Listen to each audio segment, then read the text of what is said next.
Hello and welcome, I am Gar1onriva, and now that I have made PokéSins for all 8 Pokémon Evolutions episodes, I am reviewing them like I did for Origins and Generations. First off, please remember that PokéSins is primarily for comedy. That means not everything I say in those videos is intended as genuine criticism. Secondly, I should mention that at time of making the PokéSins Evolutions episodes for Generations 7 and 8, that's the first 2 episodes, I had not played those games. I still haven't. That said, I always do extensive research to make sure I fully understand what's being depicted.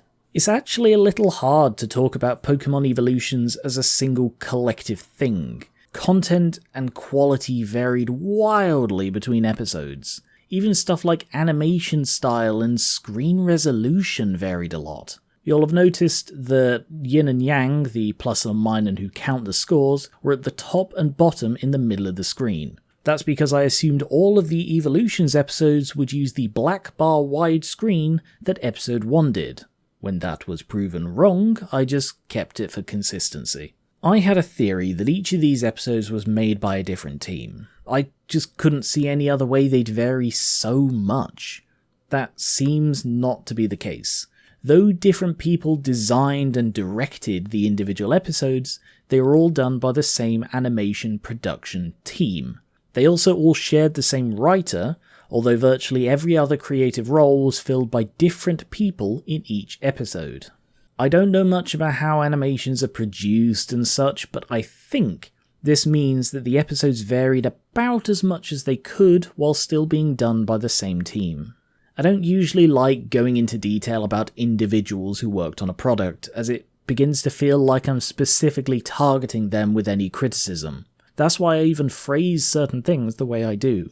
When I give a minus for that line delivery, for example, I'm not blaming the voice actor. Even things like "that's poorly written" isn't directed entirely at the writer, because those things are rarely under the exclusive control of one person. I don't want any individual person to feel bad about the criticisms I give in these videos. I only looked into this because I was curious about the variety among the episodes. I will also mention that I reckon most of the animation styles were done to match the style of that generation, stuff like Gen 7's being rounder and bubblier. Frankly, I don't really know if that's true, it's just a thought I had.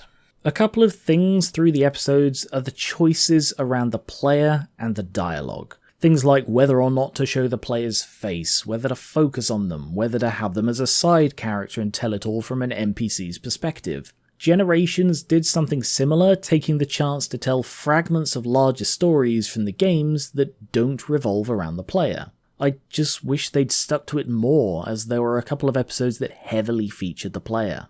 Dialogue is an odd one.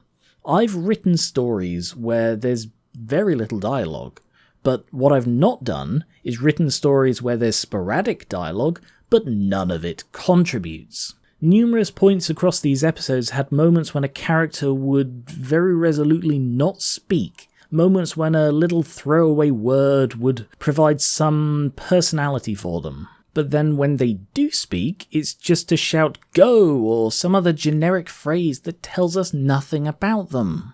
Brevity can be a powerful tool, especially if you don't need to establish settings such as in these.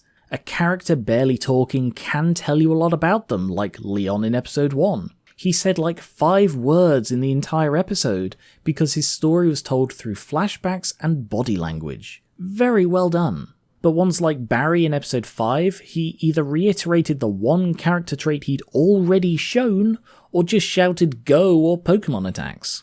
As I see it, they should either commit to the lack of dialogue as a stylistic choice, or actually have the characters speak and say things. Across the PokéSins, I gave numerous minus for dialogue differing from the games. This is a thing I did in both Origins and Generations too. The reason for this is they are adapting the games. Whereas in Generations they just made up a load of stuff, a lot of the dialogue in this was just slightly wrong. So slightly wrong that they must have had the transcript in front of them and chose to deviate. I can't understand why. Abbreviating several text boxes into 1 or 2 lines, I get that. Changing a few words for synonyms just feels petty. I guess I'll quickly go through the 8 and summarise my thoughts on them. Episode 1, very good. The flashbacks gave context to the emotions Leon was feeling and displaying. I don't love the art style, frankly. I don't know how much of that is the games or the anime or the designs or what. It just seemed too detailed in a not great way. I don't know if that makes any sense. It wasn't terrible art, I just didn't love it. The story though, top notch. Episode 2, I kinda like the style of. Although I hate the rounded, inflatable aesthetic of like Ash and Misty in the Sun and Moon style, I do think the characters designed for it, like Lily, are quite striking. The backgrounds and effects were good, but that's about all I can say that's nice. The rest is very clumsy, scattered, and just not very interesting.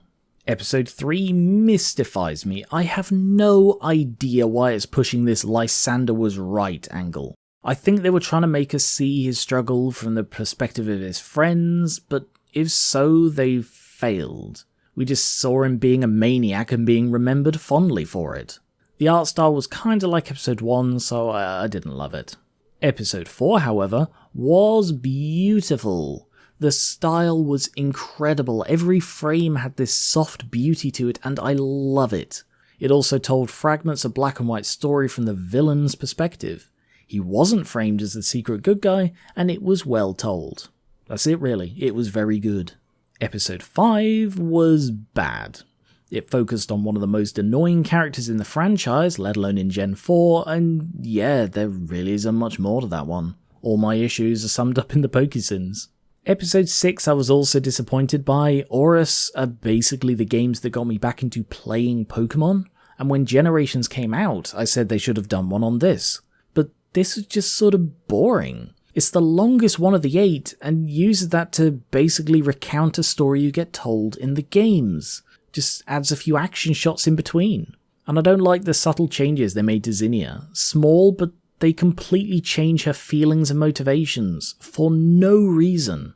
Episode 7 was beautiful. Contrasting with episode 6, it may also have been recounting exposition from the games, but did it in such a way that it didn't feel like it. Instead of hallucinations and phantom wind, we got a stunningly creative display of practical effects and tiny details that both nod to the games and engage as a story. There's probably no evidence in the games that a show like this happens, but I 100% believe it could. Episode 8, mixed bag. It has that lighter, softer style that episode 4 did, winning it instant points with me, but felt a lot murkier. I've not played Let's Go, but I think focusing on Green was a cool idea. Now if only they'd, I don't know, made her like she was in the games or given her any kind of personality at all. All the stuff before she meets the player is so generic. Granted they didn't have much to work with for her, but that didn't stop them in the others. And then they changed the little there is about her. Like with Generations, the variety makes it hard to recommend the lot. Overall, I feel there is more to enjoy than to dislike. I think some of the stories needed a tighter focus and not worry about context. We know the games, we know the characters. Either create a spectacular animation of some particular scene from the games, or give us a narrow perspective of a side character. Okay, a side character other than Barry. So the best bits are Leon's and Ghetsis' perspectives on their events, and exposition in the form of a performance. Because those are unique things that deserve to be seen and beautifully complement the games.